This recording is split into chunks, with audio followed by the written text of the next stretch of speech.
Plus de 800 personnes des communes d'Abobo et d'Anyama promènent des regards inquiets après les fortes pluies de ces derniers jours. Ces personnes, aidées par l'État et des ONG, craignent encore pour leur survie. Et puis, dans ce journal, nous parlerons également de la GPA, la gestation pour autrui, une fabrique à rêve opaque en Ukraine. Selon des estimations, 2500 à 3000 enfants naissent chaque année en Ukraine. Pour des clients en dehors du pays, plus du tiers d'entre eux sont chinois. Bonsoir et bienvenue dans le journal. 733 personnes sinistrées de la commune d'Anyama et 156 autres d'Abobo-Anonkwa reçoivent des dons de kits alimentaires et d'hygiène de l'ONG Organisation Ivoirienne pour le bien-être et le développement social. Dans la commune d'Abobo, plusieurs familles manquent de tout et ont besoin d'assistance. Le reportage de Bintou Pekeli. Abobo-Anonkwa. Les habitants de ce quartier ont les pieds dans l'eau depuis une semaine. Ces familles qui ont tout perdu peinent à offrir le minimum à leur progéniture, sont exposées à des maladies. Beaucoup dorment à la belle étoile et d'autres chez des voisins. Ces familles bénéficient de kits alimentaires de l'Organisation Ivoirienne pour le bien-être et le développement social, OIBDS. C'est vrai, les années précédentes, l'eau arrivait, mais ce n'est pas comme cette année. Cette année, ça a débordé. Si on y prend garde même, je pense que ça peut tuer des gens. Mais heureusement, c'est arrivé la journée qu'on est sain et sauf. Si c'était la nuit, peut-être il y aurait des morts au quartier. Les gens ont tout perdu, donc on les remercie pour ces gestes que Dieu leur donne, et au-delà de ce qu'ils pensent, au-delà de ce qu'ils espèrent. Après la commune d'Abobo, l'ONG OIBDS met le cap sur Anyama.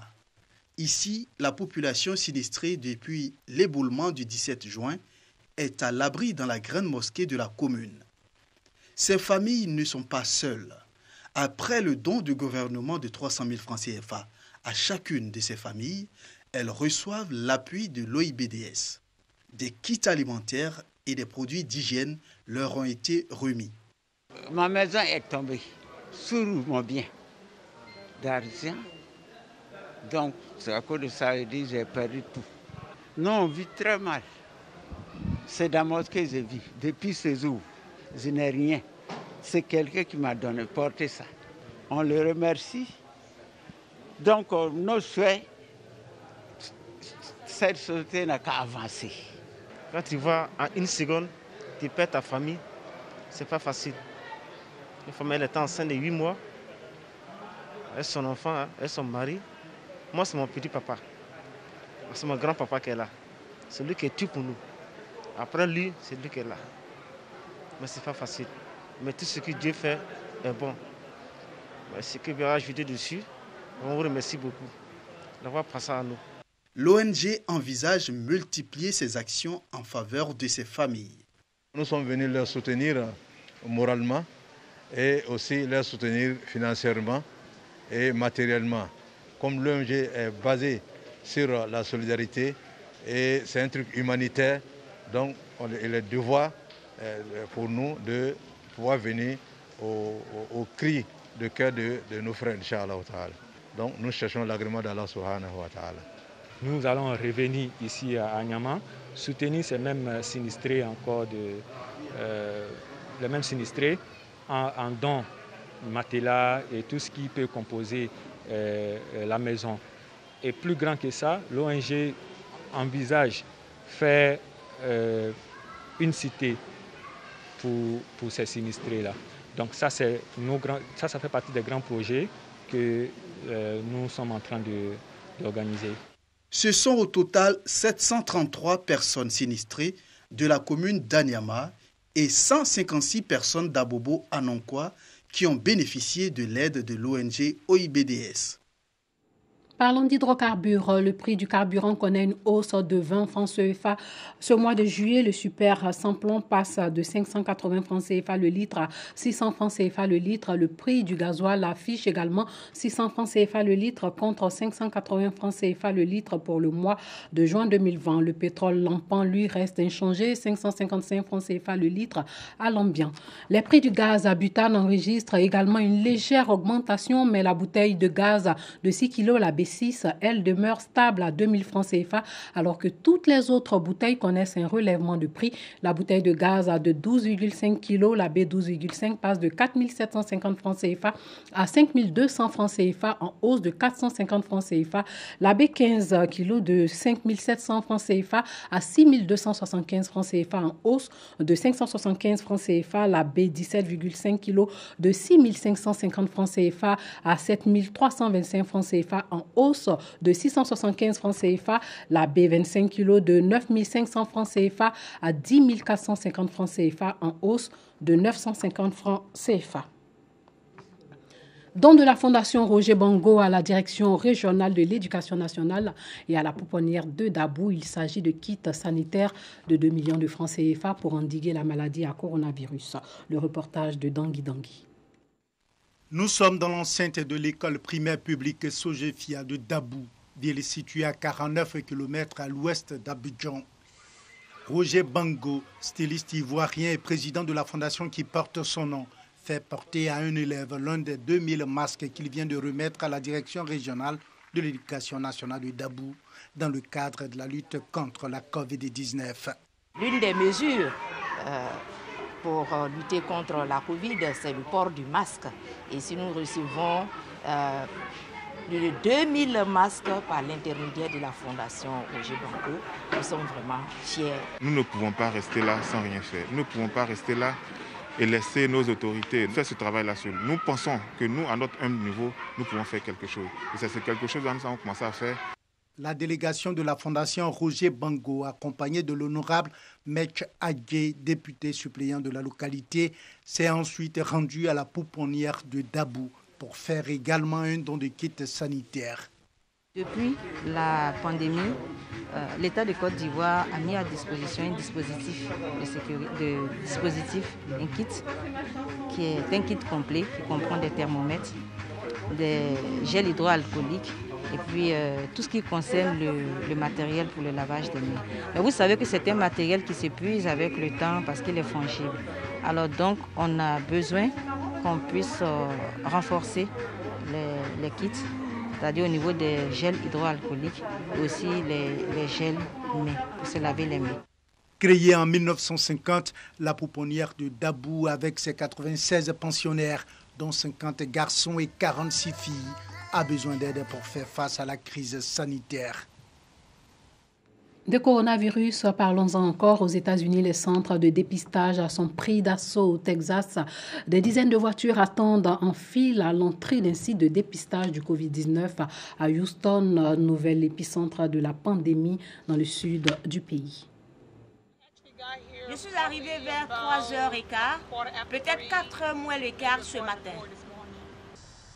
File d'attente interminable à Houston, au Texas. Les centres de dépistage du Covid-19 sont pris d'assaut. J'ai essayé de me faire dépister toute la semaine et je n'ai pas réussi. Le premier jour où j'ai essayé, c'était il y a 4 jours. Je suis arrivé à 6h30 du matin. C'était impossible. Alors, me revoici. Houston est le nouvel épicentre de la pandémie dans le sud du pays. Quand j'ai été testée, il n'y avait pas de file d'attente. C'était il y a peut-être 2 semaines. Il n'y avait pas de queue. Je suis juste rentrée, il y avait peut-être 3 voitures et maintenant, ce chiffre n'arrête pas de grossir, ça fait peur. La drépanocytose aussi continue de faire des victimes. Cette maladie génétique affecte les chaînes de l'hémoglobine. C'est en Afrique, de part et d'autre de l'Équateur, qu'on trouve les taux les plus élevés de porteurs du trait drépanocytaire et de maladies. La Jeune Chambre internationale Abidjan Prestige entame donc une campagne de sensibilisation et de dépistage dans la commune de Cocody en vue d'apprendre davantage sur cette maladie. Konepa Agassoro. La drépanocytose, cette maladie génétique affecte les globules rouges responsables du transport de l'oxygène dans le sang, entraînant parfois des crises extrêmement douloureuses et même la mort. Une situation qui inquiète la Jeune Chambre internationale Abidjan Prestige.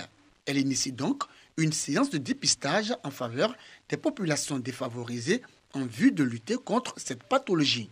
Pour Khalil Savané, président de la JCI Abidjan Prestige, il est important que que chacun fasse son test de dépistage afin de connaître son statut.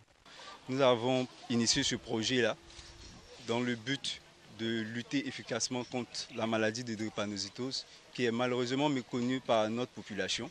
Nous avons voulu également dépister les personnes pour que ces personnes, à la fin du dépistage, puissent être suivies par des spécialistes lors des résultats qui seront donnés par sursis. Les populations de Koumassi saluent l'initiative de la Jeune Chambre internationale Abidjan Prestige. J'ai jugé bon comme ça de venir faire mon test pour voir si je ne suis pas malade. Mais après ça aussi, il faut aussi remercier l'action que la Jeune Chambre internationale est en train de faire pour nous, la population, qui n'avons pas les moyens de nous rendre sur les lieux habituels pour faire les dépistages et qui ont voulu faire ça pour nous ici, tout proche de nous et même gratuit. Donc on les remercie beaucoup pour ça. Je suis déjà drépanocytaire. Je demande à la population de se faire dépister pour éviter le nombre de malades drépanocytaires en tout cas. En plus du dépistage gratuit, la sensibilisation et une projection de films sur la drépanocytose, la Jeune Chambre internationale Abidjan Prestige a fait don de kits d'hygiène composés de seaux de lavage des mains, des gels hydroalcooliques et du savon aux populations afin de lutter contre la maladie à coronavirus, la Covid-19. Hors de chez nous, Pékin prend en main la sécurité nationale à Hong Kong. La nouvelle loi sur la sécurité nationale adoptée en Chine entre en vigueur à Hong Kong. Elle constitue l'événement le plus important pour l'ex-colonie britannique depuis sa rétrocession en 1997, selon la chef de l'exécutif du territoire. La police de Hong Kong a annoncé avoir arrêté au moins 180 personnes ce mercredi, dont 7 en vertu de la nouvelle loi sur la sécurité nationale, alors que des milliers de manifestants ont défié l'interdiction de se rassembler pour l'anniversaire de la rétrocession de la ville à la Chine. Ils ont été arrêtés pour participation à des rassemblements non autorisés, troubles à l'ordre public, possession d'armes offensives et autres infractions connexes, selon la police qui précise que 7 d'entre eux l'ont été pour violation présumée de la loi sur la sécurité nationale. La nouvelle loi sur la sécurité nationale à Hong Kong, promulguée à Pékin, suscite la controverse tant à l'intérieur du territoire autonome qu'à l'étranger. Saluée par les pro-Pékin, elle est accusée par ses détracteurs de vouloir museler l'opposition à Hong Kong un peu plus d'1 an après le début de manifestations monstres dans le territoire. Son premier jour d'application coïncide avec le 23e anniversaire de la rétrocession en 1997 de Hong Kong à la Chine par la Grande-Bretagne, régie par le principe « un pays, deux systèmes ». Pour la chef de l'exécutif de Hong Kong, c'est l'événement le plus important pour le territoire depuis 1997, un point d'inflexion entre le chaos et la bonne gouvernance. Pour les membres de la petite minorité qui menace la sécurité nationale, cette loi sera un glaive suspendu au-dessus de leur tête. Mais pour la grande majorité des habitants de Hong Kong, c'est un ange gardien qui défend leur liberté, assure Pékin. L'Ukraine, l'un des rares pays du monde, a autorisé la GPA, la gestation pour autrui commerciale pour les étrangers, un business opaque en plein essor, mis en lumière fin avril par la vidéo publiée par une clinique montrant des dizaines de bébés nés de mères porteuses que les parents étrangers ne pouvaient récupérer à cause de la fermeture des frontières. Larmes de joie pour cette famille argentine. Après 9 ans d'échec, ses parents découvrent leur enfant. Un bébé né en Ukraine de gestation pour autrui, GPA. Le pays est l'un des rares à autoriser la GPA commerciale pour les étrangers. Un secteur en plein essor pour un business opaque. Il y a eu de nombreuses histoires scandaleuses où les femmes étaient en fait exploitées et où la relation génétique n'était pas confirmée après la naissance. Ce sont les exemples qui caractérisent l'Ukraine. Il faut donc tout vérifier. Une gestation coûte en moyenne 37 000 € aux familles, un montant loin d'être garanti par les mères porteuses. Nous attendons souvent des histoires où les mères porteuses ne sont pas payées le montant promis. Il y a des situations difficiles avec des complications pendant la grossesse ou après même l'accouchement. Les familles ne veulent pas compenser les dommages. Olga a vécu ces difficultés. À 27 ans, elle vit sa 3e GPA, dont une a échoué. Je ne dirais pas qu'il s'agit d'exploitation, car personne ne nous force. Au contraire, vous essayez de trouver un tel programme parce que la concurrence est forte, mais oui, les gens font cela à cause d'une situation financière dramatique. Les opposants à la GPA ont raison de dire que vous échangez votre santé, votre temps et votre corps contre de l'argent. Aucun chiffre officiel n'existe, mais on estime que 2500 à 3000 enfants naissent chaque année de GPA pour des parents hors d'Ukraine. Voilà, c'est tout pour ce soir. Portez-vous bien.